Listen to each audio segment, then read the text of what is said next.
지금 시간에는 이제 구약 신학과 모세오경 신학 속에 담겨져 있는 것이고 성경 전체에도 담겨 있는 하나님의 나라와 언약에 대해서 그 신학이 어떻게 성경에 담겨 있는지 구약에 담겨 있는지를 함께 살펴볼까 합니다. 여러분 옆에서 이렇게 보시면 신구약 전체에 나타난 하나님의 나라의 모습들이 보이죠. 로운 버츠라는 영국의 목사님이신데 이렇게 정리한 것을 한번 도표화 시켜 봤습니다. 여기서 보면 창세기부터 해서 계시록까지의 하나님의 나라로 성경 전체가 연결을 할 수가 있다라는 게 보여지지요. 하나씩은 다 보지는 않겠는데 창세기 1장과 2장에서 보면 하나님의 원형, 나라의 원형이고 마지막 요한계시록을 보니 완성된 하나님의 나라로 볼 수 있다라는 것을 알 수가 있겠죠. 이것을 제시해 드리면 하나님의 나라와 언약을 우리가 살펴볼 텐데 하나님의 나라는 구약에서도 신약에서도 지속돼서 연결되어 나타난다라는 것을 볼 수 있을 것 같습니다. 예수님이 오셨을 때는 현재적 하나님의 나라이고 사도들을 통하여 선포된 하나님의 나라가 나타나 있고 선지서들에는 어떠한가요? 예언자들을 통해서 예언된 하나님의 나라가 나타나 있다라고 정리할 수 있을 것 같습니다. 이렇게 하나님의 나라가 창세기부터 해서 계시록 전체에 하나님 나라가 나타나 있죠. 그렇다면 여러분 하나님의 나라라고 했을 때는 세 가지 요소가 있어요. 우리가 학교에서도 배웠는데 국가의 3대 요소 하면 어떤 게 있죠? 국민, 주권, 영토 이렇게 세 가지가 기억이 나시나요? 그것처럼 그 세 가지 요소로 하나님 나라도 되어 있어요. 국민, 백성이고 주권, 왕 되시는 하나님이시고 그다음에 영토에 있어서는 땅의 부분이 되겠죠. 이렇게 하나님의 나라도 이렇게 왕, 백성, 땅으로 나눠지는데 제가 이렇게 도표를 해서 세 가지 동글뱅이가 이렇게 겹쳐지도록 했어요. 거기에는 이유가 있어요. 성경을 보면 하나님의 나라에서 왕이 따로 나오고 백성이 따로 나오고 땅의 요소가 따로 나오지가 않고 보면 하나님이 얘기하시는데 누구에게 얘기해요? 백성에게 얘기하고 백성과 하나님과 연관성이 있고 이 백성과 이 땅 했을 때는 땅을 그냥 지역적인 땅만이 아니라 하나님과 백성의 만남의 장소라고 우리가 얘기를 하자면 이것들이 늘 이렇게 겹쳐서 나타나는 거예요.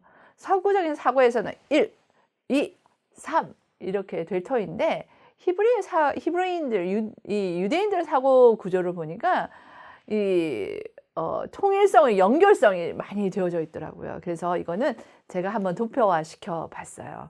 성경에 나타 있는 하나님의 나라에서 왕과 백성과 땅 요것이 서로 겹쳐져서 왕의 왕되신 모습이 크게 드러날 때도 있지만 이것이 꼭 백성과 이 만남과 함께 연결이 되어져 있는 것을 봅니다. 그런데 자세히 보시면 왕, 백성, 땅만이 아니라 언약이 그 중심에 들어가 있죠.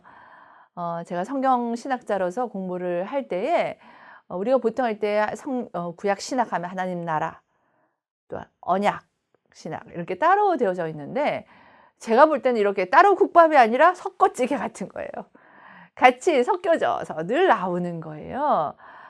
정말 그러한지 오늘 같이 강의를 해가면서 여러분이 보시면 아시게 될 겁니다. 제가 볼 때는 이게 왕과 백성과 땅 하나님의 나라의 3요소의 핵심 중심을 잡고 있는 것이 언약이다라고 보여집니다. 특히 땅에 있어서는 하나님과 백성의 만남의 장소로서 하나님께서 이제 이스라엘을 또 하나님께서 선택한 사람들을 구원하신 이유는요.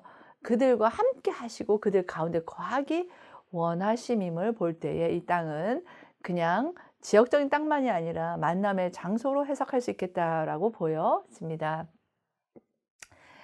이제 여기에서는 큰 도표로 구약 전체에 나타나는 하나님의 나라와 언약을 한 번에 한번 넣어 봤습니다. 위에서 보면은 시대적으로는 창세기부터 해서 계시록까지를 창조, 시족, 노예, 야영, 정복시대, 순환시대, 왕관 분열 시대, 포로 건축 시대, 사복음서 시대, 사도 시대, 완성 시대 이런 것들로 나눠지는 이렇게 성경을 구분할 때 크게 이렇게 외국으로 나눌 수가 있을 것 같아요. 그래서 하나님의 나라에 있어서는 하나님, 백성, 땅 이 세 요소가 왼쪽에 나타나 있죠. 그 세 요소가 성경 전체에 어떻게 나타나 있는지가 이렇게 정리가 될 수 있다라고 보여집니다.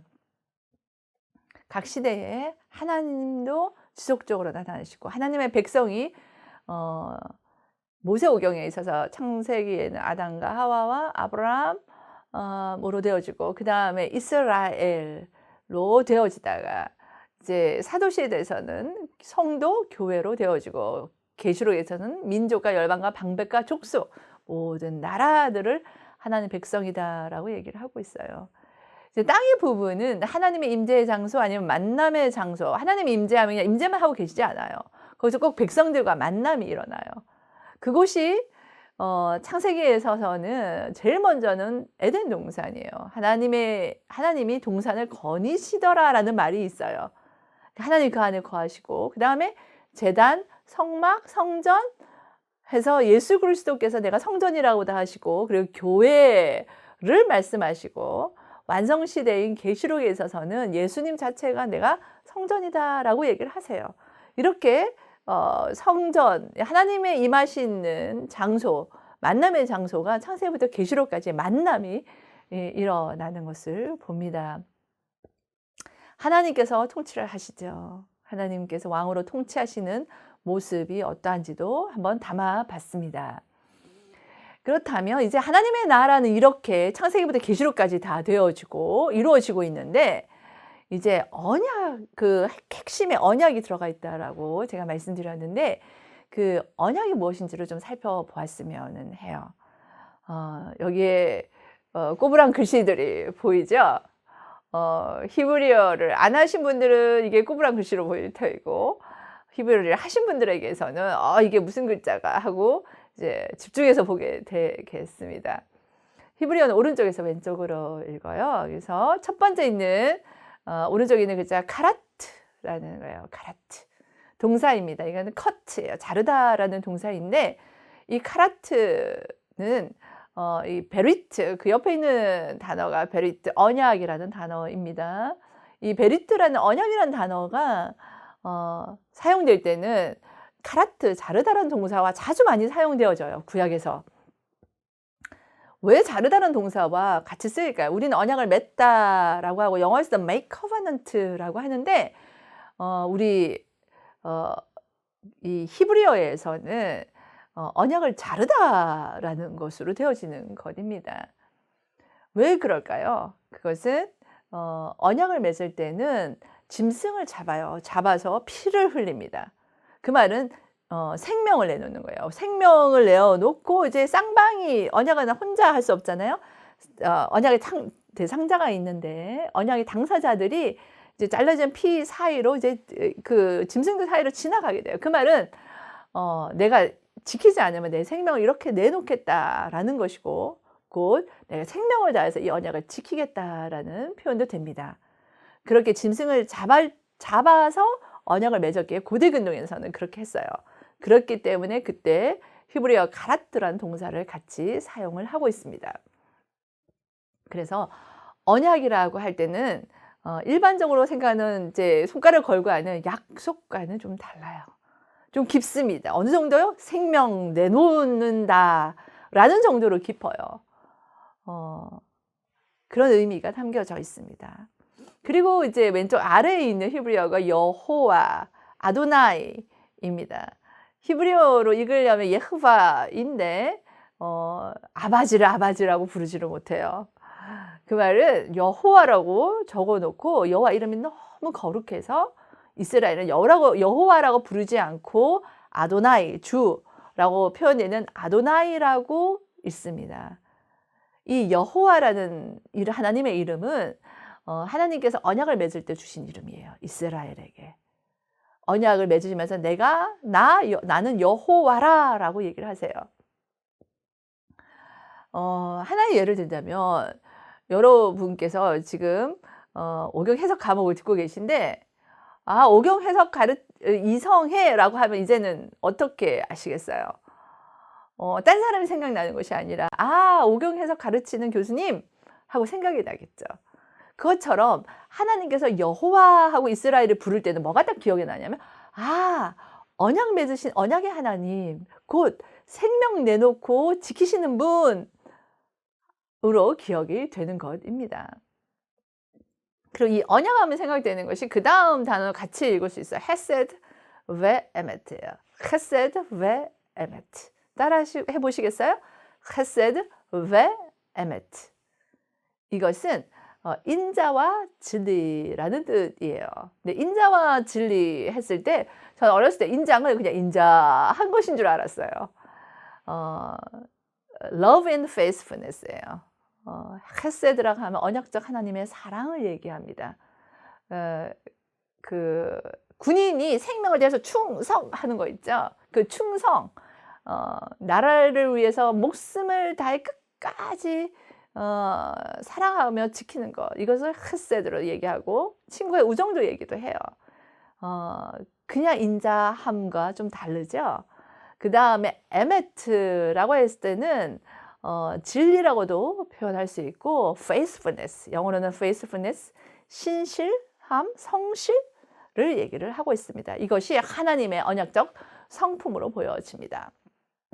그렇게 나타나고 있어요. 그래서 이런 단어들이 나올 때 하나님 언약과 상관이 있구나로 보시면 되겠습니다.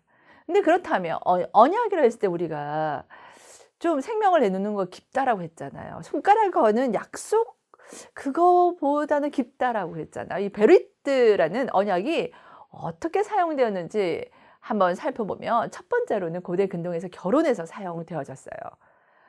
성경에서도 하나님과 이스라엘 관계에 있어서도 이렇게 묘사를 하고 있어요. 나 여호와가 말하노라, 보라 날이 이르려니 내가 이스라엘 집과 유다 집에 새 언약을 세우리라. 나 여호와가 말하노라, 이 언약은 내가 그들의 열조의 손을 잡고 이굽 땅에서 인도하여 내던 날에 세운 것과는 같지 아니할 것은 내가 그들의 뭐가 되었다고 얘기되어 있어요. 본문에서 남편이 되었어도 그들의 내 언약을 파하였음이니라 라고 되어 있습니다. 예레미야 31장에 나타나 있는데요. 여기서도 보면 하나님께서 언약을 맺은 이스라엘을 뭐라고 얘기하세요? 내가 그들의 남편이다 라고 얘기를 합니다. 그래서 언약의 개념에 있어서는 결혼의 개념이 있는데 이 결혼이라고 하면은 사랑만 가지고 되지는 않지 않습니까? 결혼은 사랑만이 아니라 그에 대한 의미로는 책임의 부분이 크다라고 보여집니다. 그리고 베리트라는 단어는 어디에 사용되냐면 입양할 때 사용되어졌어요. 입양의 대표되는 개념은 무엇일까요? 사랑이 되겠죠. 시편 103편 13절에도 보면 하나님께서는 이렇게 말씀하세요. 아비가 자식을 불쌍히 여긴 같이 여호와께서 자기를 경외하는 자를 불쌍히 여기시나니 라고 말씀하세요. 이제 말라기 2장에서도 보아도 우리는 한 아버지를 가지지 아니하였느냐, 한 하나님의 지으신 바가 아니냐 라고 얘기를 하고 있어요. 여기서 하나님께서는 우리의 아버지가 되시고 우리는 하나님의 자녀된, 이스라엘은 하나님의 자녀됐다라고 하는 베리트, 입양의 개념을 써서 언약을 말씀을 하십니다. 세 번째 언약의 의미로는 조약이 있습니다. 이 조약은 강대국과 약소국 가운데 맺는 것이죠. 강대국은 약소국을 보호하고 약소국은 강대국에게 이제 조공도 주고 그가 하라는 대로 순종하는 그 의무가 있는 것이죠. 그때 되어지는데 이 조약에 있어서의 대표되는 개념은 보호가 있지 않을까라고 생각을 합니다. 레위기 26장 44절에서 45절에도 보면 하나님께서 나는 여호와 그들의 하나님이 됨이니라. 그들의 하나님이 되기 위하여 열복의 목전 애굽에서 인도하여 냈다라고 얘기하세요. 하나님께서는 이스라엘에 있어서 언약을 맺으시고 그들을 끝까지 보호하심이 나타나 있습니다. 이렇게 언약은 결혼, 입양, 조약 이때 베리트가 사용이 되어졌어요. 근데 이것을 기억하기 참 어렵죠. 언약이란 무엇일까요? 했을 때 결혼, 입양, 조약한 거 어려워요. 그래서 제가 하나 만들어 봤습니다.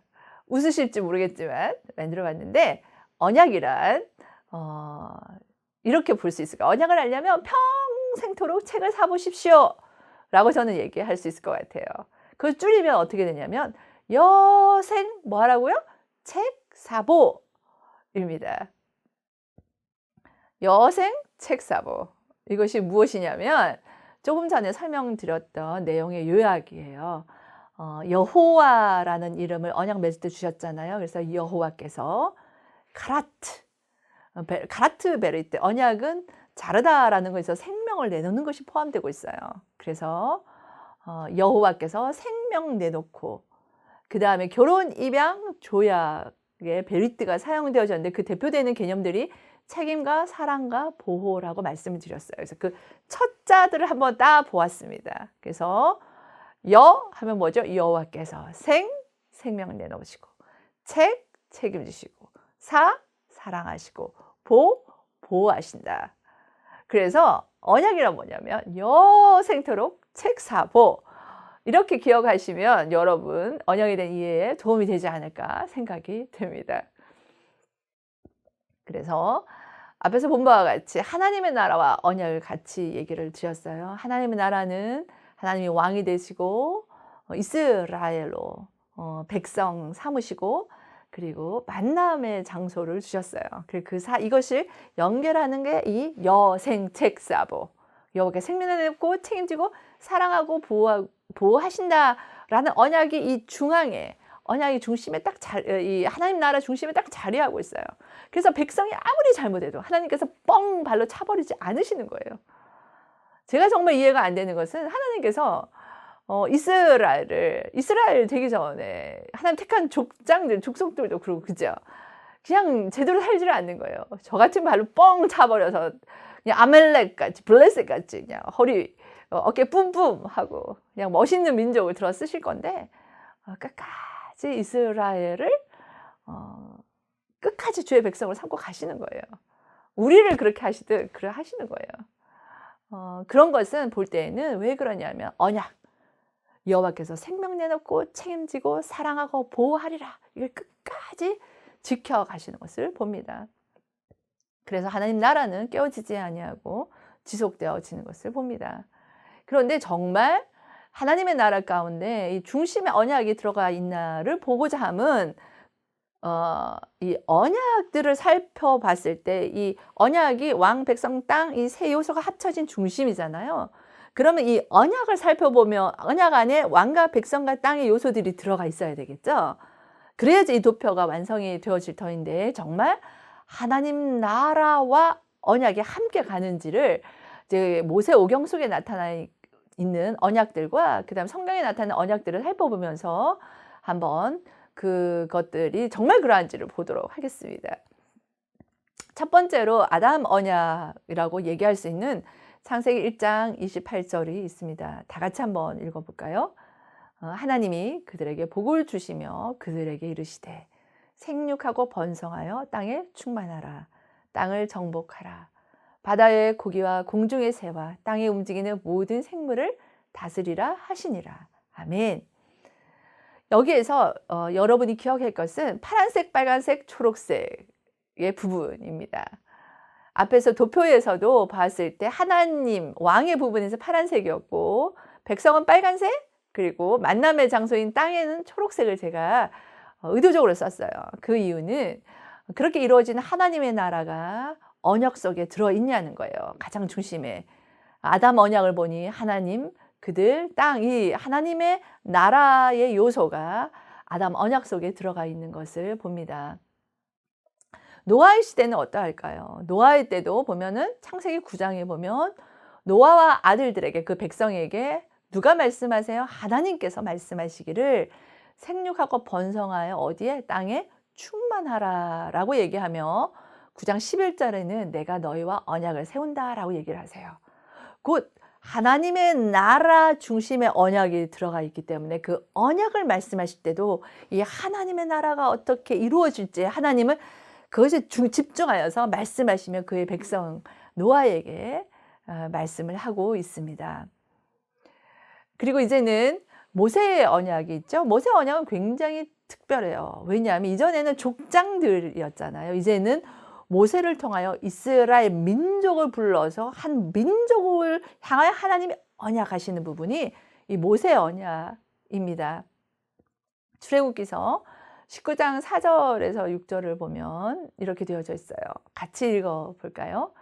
나 애굽 사람에게 어떻게 행하였음가? 내가 어떻게 독수리 날개로 너희를 업어 내게로 인도하였음을 너희가 보았느니라. 세계가 다 내게 속하였나니 너희가 내 말을 잘 듣고 내 언약을 지키면 너희는 열국 중에서 내 소유가 되겠고 너희가 내게 대하여 제사장 나라가 되며 거룩한 백성이 되리라. 너는 이 말을 이스라엘 자손에게 구할지니라. 아멘. 언약을 맺을 때 하나님께서 모세에게 한 말씀이지요. 여기서도 보면 내가라고 해서 하나님이 왕이 파란색으로 나타나 있고 세계 땅에 나타나 있고 빨간색으로 색깔을 해놓은 백성의 부분이 있습니다. 모세의 언약에서도 하나님의 나라가 중요한 요소로 자리하고 있는 것을 봅니다. 그래서 이 창세기에 있어서도 이 하나님의 나라와 언약이 함께 가고 있음을 알 수가 있습니다. 특히 이 율법이 주어졌잖아요. 이 하나님 나라에서 언약이 주어졌는데 이 출애굽기서에서 이 언약과 법의 상관성이 굉장히 커요. 왜냐하면 이 율법은 우리가 무섭고 힘든 것으로 아는데 이것은 언약을 유지하기 위한 수단으로 주어진 거예요. 하나님과의 관계, 언약적 관계를 유지하기 위한 배려로 보시면 되겠습니다. 그때 주신 말씀이 나는 너의 하나님 여호와고 너는 내 백성이라고 얘기를 하세요. 우리가 아는 것처럼 율법에 대표되는 10계명을 보더라도 1에서 4계명은 하나님과의 관계이고 하나님 사랑하라는 거죠. 그래서 5계명에서 10계명은 이웃을 향한 이스라엘 백성들 안에서의 관계에 관한 법입니다. 이렇게 주어진 율법은 하나님과의 언약을 유지하기 위한 언약 유지법이다라고 보시길 바랍니다. 그 다음에 언약은 이제 모세오경을 넘어서 이제 구약을 좀 한번 볼게요. 다윗 언약이 있는데 사무엘 하에 7장에 나타나 있습니다. 여기에도 여러분이 보시면 저는 내 이름을 위하여 집을 건축한다라고 얘기하고 내 아들 언약 개념에서 다윗을 향하여 뭐라고 하세요? 언약 개념에서 입양의 부분과 같이 내 아들이라고 얘기를 하고 있어요. 집을 짓겠다. 만남의 장소가 또 나오죠. 그래서 이 다윗 언약에서도 하나님 나라의 왕과 백성과 땅의 요소들이 드러나 있습니다. 그리고 또한 볼 수 있는 것은 성막과 성전의 의미를 한번 살펴보면 좋겠어요. 여러분 이제 다윗을 통해서 성전이 주어지고 모세 때에도 성막이 지어졌잖아요. 이 성막의 의미는 우리 이 도표에 똑같이 나올 수 있을 것 같아요. 왕의 임재, 하나님의 임재고 백성의 정체성이고 그리고 하나님과 백성의 만남의 장소에서 뭐가 일어나요? 예배가 일어나는데 그 중심에 뭐가 있다? 언약이 들어 있습니다. 그래서 성막이나 성전의 의미는 하나님의 임재, 그 다음에 백성의 정체성, 만남의 장소에서 예배, 이 세 가지가 될 것 같습니다. 성막과 성전의 의미가 무엇이라고요? 임재, 정체성, 그리고 예배, 이 세 가지의 의미로 크게 볼 수가 있고 그 핵심에는 언약이 담겨져 있습니다. 그리고 또 볼 수 있는 것은 이제 예레미야 31장에 있는 새 언약이에요. 새 언약이라고 되는데 같이 한번 읽어볼까요? 33절부터 34절 한번 볼게요. 나 여호와가 말하노라. 그러나 그날 후에 내가 이스라엘 집에 세울 언약은 이러하니 곧 내가 나의 법을 그들의 속에 두며 그 마음에 기록하여 나는 그들의 하나님이 되고 그들은 내 백성이 될 것이라. 내가 그들의 죄악을 사하고 다시는 그 죄를 기억하지 아니하리라. 여호와의 말이니라. 네, 여기에서도 보면은 하나님, 백성, 땅, 하나님의 나라 요소가 언약 안에 들어가 있음을 볼 수가 있습니다. 구약에서 마지막으로 얘기되는 언약은 평화 언약이라고 하는 에스겔서 37장에 나타나 있어요. 여기에서도 보면 중요한 것들이 왕 백성장 파란색, 빨간색, 초록색 이제 잘 보이시죠? 거기서 밑줄 그음 보면 나는 그들의 하나님이 되고 그들은 내 백성 되리라. 그리고 마지막에 여호와인 줄 알리라라고 되어 있어요. 여호와라는 이름이 언약적 하나님의 이름이고 그다음에 나는 너의 하나님이요 너는 내 백성 이것 또한 언약적 선언이라고 보시면 되겠습니다. 이렇게 구약을 보더라도 언약을 맺을 때 하나님 나라가 전체가 되어지는데 그 하나님 나라 안에 언약이 있고 그 언약 안에 뭐가 있어요? 하나님 나라의 새 요소가 언제든지 함께 가더라는 것을 보았습니다. 그렇다면 신약은 어떻게 될까요? 신약에서 대표되는 것은 예수님의 새 언약이 되겠죠. 누가복음 22장 20절에 이렇게 기록하고 있습니다. 같이 읽어볼까요? 저녁 먹은 후에 잔도 그와 같이 이르시되 이 잔은 내 피로 세우는 새 언약이니 곧 너희를 위하여 붓는 것이라. 아멘. 여러분 이것은 예수님께서 십자가상에 돌아가시기 직전에 제자들을 모아놓고 마지막 만찬을 하시면서 주신 말씀이에요. 누군가가 인생을 마감할 때 하는 말은 굉장히 집중해서 드려야 하잖아요. 우리가 예수님의 말씀도 그러한데 이 본문을 보니 내 피로 세우는 새 언약이라고 얘기를 하세요. 그때 예수님이 같이 밥을 먹는 사람들은 유대 전통 가운데 자라던 제자들이에요. 유월절 양도 알고 언약을 맺는다고 할 때 짐승을 짜는 피 흘림이 있어야 됨도 알아요. 그런 유대인 제자들에게 뭐라고 얘기했어요? 잔을 드셔서 내 피로 세우는 새 언약 이렇게 하면 우리는 좀 감각이 없겠지만 그 제자들에게 있어서는 피, 언약, 가라트, 베리트가 그냥 오게 되는 거예요. 기억을 합니다. 이제는 예수님께서 그렇게 하신다는 거예요. 그 말은 뭐예요? 이전의 구역에서는 여생 책사보였잖아요. 여호와께서 생명 내놓고 책임지고 사랑하고 보호하신다고 했는데 이제는 이것이 무엇으로 바뀌게 되냐면 예생 책사보로 바뀌는 현장입니다. 한번 같이 볼까요? 예수님께서 생명 내놓고 책임지시고 사랑하시고 보호하신다. 그렇습니다. 요한복음에서도 끝부분에서 보면요. 14, 15, 16 이 부분들을 보면 다 나와 있어요. 내가 이제 먼저 하늘나라 가는데 너희들 걱정하지 말라. 내가 끝까지 너희들을 책임진다. 너희들을 끝까지 책임진다. 내가 너희를 사랑하는데 내 사랑 안에 거하라. 내가 너희 안에 거하면 너희 하나님 안에 거한다. 사랑한다는 얘기가 절절한 사랑 얘기가 요한복음에도 보면 지속해서 나오고 있어요. 그리고 예수님이 가시기에 성령을 보내셔서 보호하시는 성령을 보내사 우리와 함께 하게 하시겠다, 함께 하신다라고 하는 예생 책사보의 말씀을 언약을 맺으신 이후에 하시는 것을 볼 수가 있습니다. 그러면서 주신 말씀이 뭐냐면 마가복음에 있는 것처럼 예수님께서 가라사대 내 마음을 다하고 목숨을 다하고 뜻을 다하여 주 너의 하나님을 사랑하셨으니 이것이 크고 첫째 되는 계명이요 둘째는 그와 같으니 내 이웃을 내 몸과 다시 하겠습니다. 이 부분만. 그리고 주님께서 말씀하십니다. 예수께서 가라사대 내 마음을 다하고 목숨을 다하고 뜻을 다하여 주 너의 하나님을 사랑하라 하셨으니 이것이 크고 첫째 되는 계명이요 둘째는 그와 같으니 내 이웃을 내 몸과 같이 사랑하라 하셨으니 이 두 계명이 온 율법과 선지자의 강령이니라. 아멘. 그렇습니다. 하나님 사랑 이웃 사랑이요. 그 언약법인 십계명 율법의 핵심이고 선지서 예언서에서 외쳤던 선지자들의 그 외침의 핵심이다라고 언약을 맺으면서 얘기를 하세요.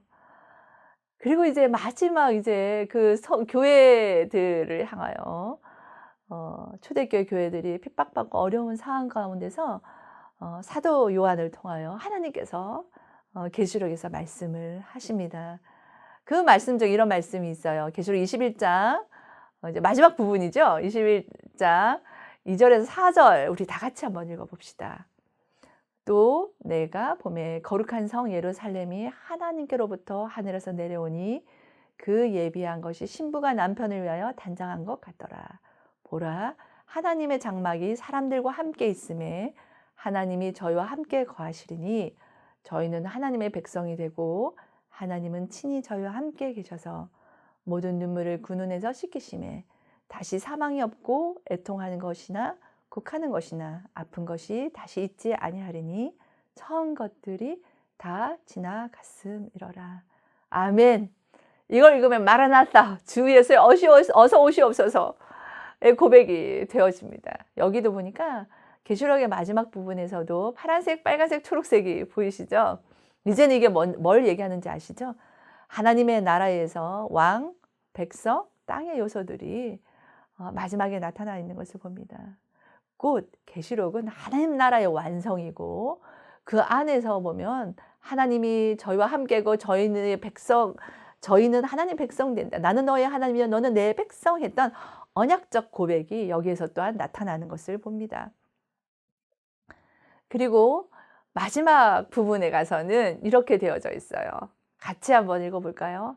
성 안의 성전을 내가 보지 못하였으니 이는 주 하나님 곧 전능하신 이와 및 어린 양이 그 성전이다 라고 얘기하시면서 완성되는 하나님의 나라의 모습을 보여주고 계십니다. 오늘 이렇게 살펴본 것은 성경 신학 전체와 또 구약 안에서 또 신약 안에서의 하나님의 나라와 언약이 함께 가는 것을 한번 소개를 해드렸어요. 하나님 나라의 왕과 백성과 땅, 만남의 장소 이 세 가지가 언약을 핵심으로 두고 그 모세오경 안에서도 이 언약이 핵심이 되어져서 여호와 하나님으로 이스라엘을 애굽에서 구출해내시고 또한 성막을 주셔서 그 만남의 장소에서 하나님이 만나 주시고 이스라엘은 하나님의 백성 되고 하나님은 그들의 왕이 되는 것을 오경 가운데 잘 나타나 있습니다. 이렇게 하나님 나라와 언약 신약의 이해를 통하여 모세오경의 해석에도 도움이 되시기를 바랍니다.